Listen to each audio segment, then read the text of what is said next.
and hello everyone and welcome back to Sarah's Abstract Expressions.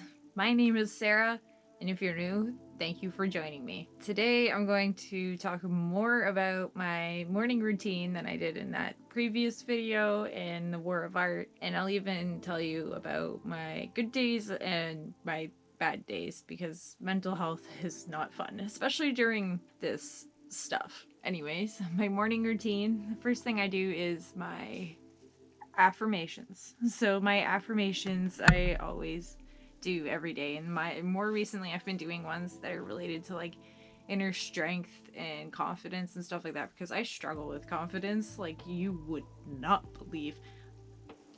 It's some terrible self-esteem thing that I won't understand anytime soon, so I'm just trying to deal with it the best I can. After I do my affirmations in the morning, I do my gratitudes. And I always find something different to be grateful for every day. And I find that having small things to be grateful for is actually huge, because it makes you feel so, well, abundant, I guess. You have more around you than you really expect, and you can be grateful for the smallest things. Like, I'll write that I'm grateful for my cats a lot of the time, because, well, I am grateful for my cats, and they're my therapy kitties. I love them so much. They help. After that, sometimes I'll do morning pages, and morning pages is more so just like a way to get my thoughts flowing in a straight line each morning. And morning pages can take, like, the person that wrote about it, I can't remember her name for the life of me. I'll probably have it written like here. I'll have it written over here somewhere. I don't remember what her name is. So she says to write 3 pages each morning. I'm assuming 8 by 11. I don't know. So I try to write 3 pages each morning, but I find it helps with my anxiety, and especially with the fact that I suffer from some pretty wicked night terrors sometimes. So it's nice to try to get them out before they're just all gone. And when I forget them, it usually creates some problems for me throughout the day. The one person, I guess 2 people that have helped me the most with my morning routine would be honorable mention to Amy Landino, Schmidtauer Landino. Oh, as she even puts it, she's Schmidt-tastic. Her channel will be linked up here. It'll be linked up here. Also, person that I've been reading a lot of her books too. Like, I read Amy's book, Good Morning, Good Life, and that helped with my morning routine more than anything, because I was just one of those people that didn't want to get out of bed for any really particular reason. There was no point, but Amy helped me find that point. The other person I'd like to give that mention to would be Gretchen Rubin.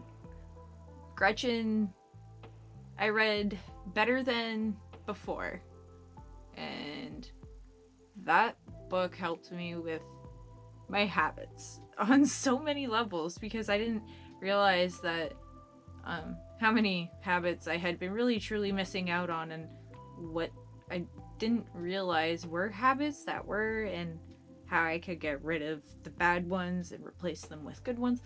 It was just a good one all the way around. So thank you, you two, and I am so very thankful for what you have done. And that is a good point to bring me into The War of Art, actually, because The War of Art is a book about resistance. And in a nutshell, resistance is your own brain trying to push back, being like, nah, don't wanna. Nah, don't feel like it. Nah, not about it. Not gonna do it. But what you have to do is push past those feelings of not wanting to, and just doing it anyways. Because, as he puts it, you can't let it get to the best of you. And you can't let it win. Because resistance will take hold over the smallest situations that you wouldn't even expect. I experience it when I'm going for a walk around the block. Something that I need to do every day. And I'll just be like, no, I don't want to. But I'll do it anyways, even though I don't want to. There's a lot of things that I'm just like, I don't want to. But I've learned to push past it. And that's One of the biggest things I think I learned from that book is how to push past anything called resistance. Also, I'll have a picture of the book, like, again, here. Whoops. I'm learning. I still have a monitor in front of me. Here, I'll show you what I'm talking about. I have this so I can see what's going on here. Next, my good days and my bad days. Those are fun. My good days, I can be super productive and get so much done and be a little busybody and do everything from editing, releasing a video to baking and cooking and doing, well, pretty much everything and anything. And then my bad days aren't nearly as bad as what they once were. That is for sure.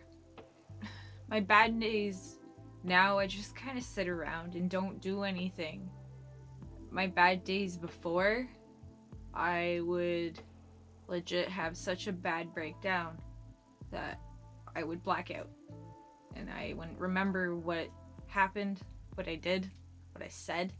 And I think the worst part about it was the fact that because I didn't know what I did, I didn't feel remorse. I didn't feel bad for what I did because I really didn't know, which is awful. But more so, I guess I've been gaining more empathy for things like that. I don't know how to say it. Empathy? Yeah, I guess empathy is the best way to say it. So when I realize I am being hurtful, I do eventually come around. I've just grown on my own, I suppose. On a brighter note, we have a Cardinal that likes to sit on top of the shed and harass the cats. That's nicely to put it, but no, he really likes to come and just kind of chirp at us and do one of these. Like, oh, look at you. Look at you. He comes and gathers stuff from our oak tree. They love the oak tree. All the critters in our backyard love that oak tree for some reason, and I'm okay with a friendly Cardinal because they're rare.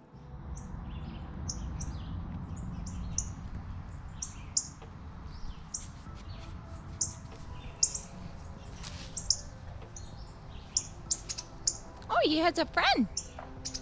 Oh, it's his mate.